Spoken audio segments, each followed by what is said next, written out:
Quem nunca pegou uma receita médica amarela ou azul e ficou se perguntando por quê? Pois é, hoje a gente vai decifrar o código que existe por trás dessas cores. Elas são a porta de entrada para a gente entender um sistema super complexo de controle dos medicamentos, digamos, mais delicados aqui no Brasil. Vamos descobrir juntos como é que isso tudo funciona. Olha só o nosso roteiro de hoje. A gente começa entendendo a identidade secreta de uma receita e qual é o manual de regras que manda em tudo. Depois, vamos seguir a jornada de um único comprimido, decifrar o que o médico escreveu e seguir o rastro de papel que ele deixa. E para fechar, vamos entender o delicado equilíbrio que tudo isso representa. Então, vamos lá. Tudo começa com um objeto que todo mundo conhece, a receita médica. Só que, como a gente vai ver, existe receita e receita. Elas definitivamente não são todas iguais. E aqui chegamos na pergunta que não quer calar, né? Por que raios algumas receitas são coloridas? A resposta é que a cor não tem nada de estético, não é para ficar bonito. A cor é um código, é um verdadeiro sinal de alerta sobre o tipo de medicamento que está ali. Exatamente, essa cor é o primeiro aviso de que não estamos falando de um remédio qualquer. É uma substância que está sob uma vigilância especial do governo. É o ponto de partida de um sistema todo pensado para proteger a saúde de todo mundo.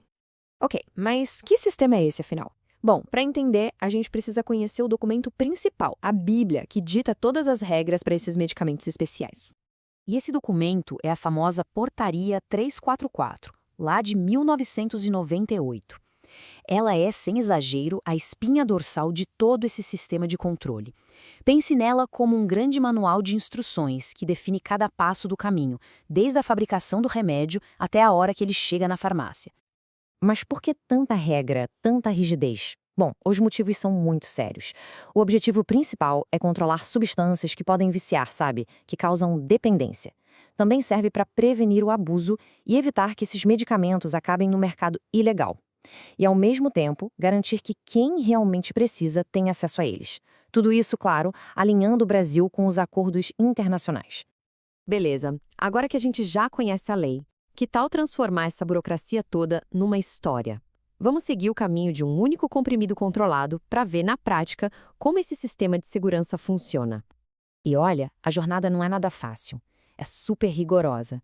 Começa com uma autorização especial, passa por cotas de importação, exige transporte seguro, para só então chegar na prescrição e na farmácia. Cada etapa dessas é como um checkpoint, um ponto de checagem. Para começar, o primeiro passo de todos, a autorização especial. A lei, lá no artigo 2º, deixa isso bem claro. Nenhuma empresa pode nem tocar nessas substâncias, seja para fabricar, transportar, o que for, sem essa licença específica das autoridades de saúde. É o primeiríssimo filtro. Depois da licença, o controle vai para a fronteira do país. Não é só sair importando quanto quiser. Existe uma cota anual de importação. Basicamente, o governo calcula o quanto o Brasil precisa daquela substância por ano e só permite a entrada daquela quantidade exata. A ideia é justamente evitar que sobre remédio e ele acabe no lugar errado. Certo, o remédio passou pela indústria, pela importação. Agora vamos para a parte que a gente vê no dia a dia. A tal da receita especial, aquela que chega na mão da gente. E aqui a gente finalmente mata a charada das cores. O artigo 35 da portaria explica tudo. A receita amarela, que é a notificação de receita A, é para narcóticos, tipo morfina, analgésicos bem potentes. A azul, a notificação de receita B, é para os psicotrópicos, como o diazepam, aqueles que agem no nosso sistema nervoso. E ainda tem a receita branca especial, para outras classes, como os retinóides, por exemplo. E o ponto crucial é que todo esse controle existe porque os riscos são muito reais. A lei, por exemplo, obriga que remédios como os retinóides venham com um aviso como este, bem claro, destacando o perigo de danos gravíssimos ao feto. Isso mostra que não é só burocracia, é proteção. Mas a jornada não acaba na farmácia, não. Depois que o remédio é vendido, um sistema imenso de rastreamento entra em ação nos bastidores. A lei obriga que farmácias, distribuidores e fabricantes mantenham o chamado livro de registro específico. Nele, cada comprimido que entra e cada um que sai precisa ser anotado. É um controle super meticuloso para garantir que nada se perca no caminho. E não adianta só anotar, tem que guardar. A lei determina que todos esses registros, os livros, as receitas, tudo, precisam ser arquivados por no mínimo 2 anos, sempre prontos para uma eventual fiscalização. E essa supervisão é constante. A lei obriga as empresas a enviarem balanços trimestrais e anuais para as autoridades de saúde.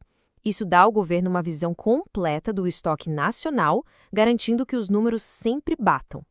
Tudo isso nos leva ao desafio fundamental, ao ponto central que essa lei toda busca resolver. E aqui é crucial entender uma diferença.